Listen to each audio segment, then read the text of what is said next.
What is up guys, MKBHD here, and this video is for all of you who saw the brand new, completely insane looking Faraday Future FF91 at CES and wanted me to compare it to a Tesla and make a little video about it. So that's what we're about to do. So first things first, it's their show car. So this would be the one that was on the floor at CES, and it had a lot going on. There was a ton of people walking around it, drew lots of attention at the booth, and it looks just absolutely sick.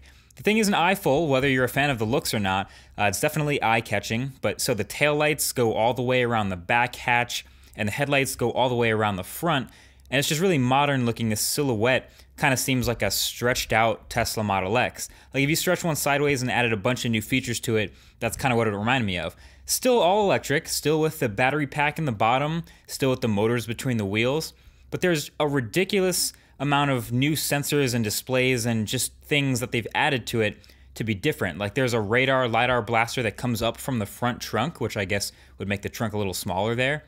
A crazy looking array of LEDs in the front grille and also on all other places on the car.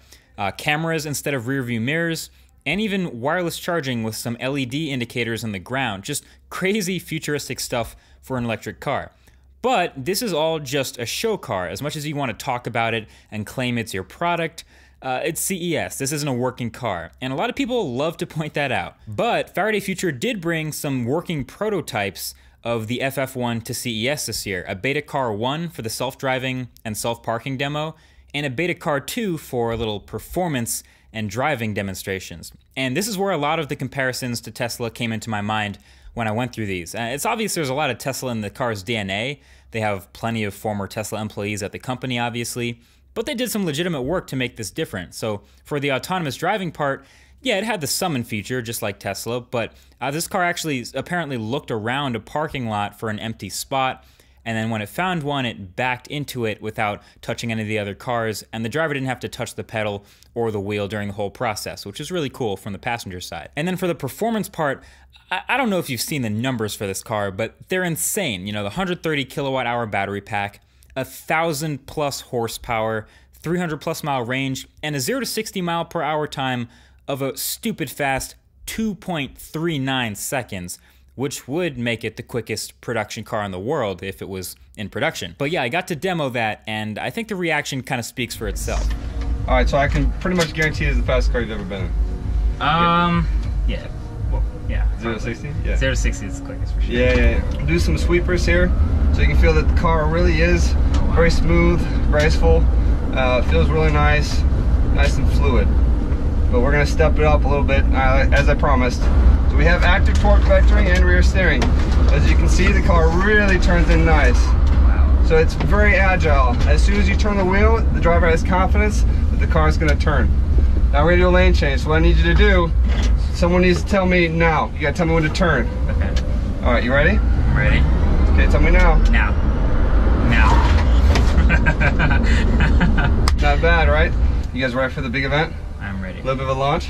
All right, yeah. Hold on. Seat heads all the way against the seat rest. You guys ready to go? Mm-hmm.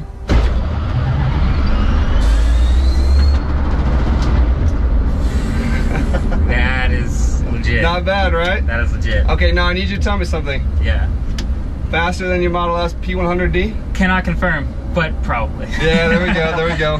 I can, because we measured it back to back, 2.39 seconds. That felt like it. So yeah, there you have it. The FF1 isn't quite dead. I know most people aren't giving this thing a chance to exist, and that's understandable because this is so damn new and obviously super ambitious, and it's been a rocky start for the company already, but looking at all the new things and legitimately good ideas they have, I actually really want it to happen. The rear wheel steering, for example, was something new. It felt like a really big deal when we did this driving demo. Despite being a big car with a really long wheelbase, the rear wheel assisting by turning up to 3.5 degrees in addition to the front turning gives this car like a super tight turning radius. So that lets you handle much tighter corners, and you could really feel the difference in the car. And then there was just all sorts of other little stuff, like the dual fins at the top of the show car were said to be for dual radios that would be used for the car's connectivity. I mean, there's a ton of tech packed in here, probably a dozen displays all around the car, including the inside and the outside. The rear view mirror cameras are apparently supposed to be removable and then can be replaced with standard mirrors if you want, or vice versa.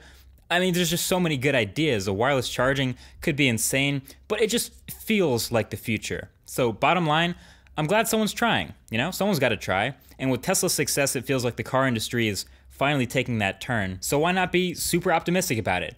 And a lot of people are for this one. Cross your fingers for this one, folks. Thanks for watching, and I'll talk to you in the next one. Peace.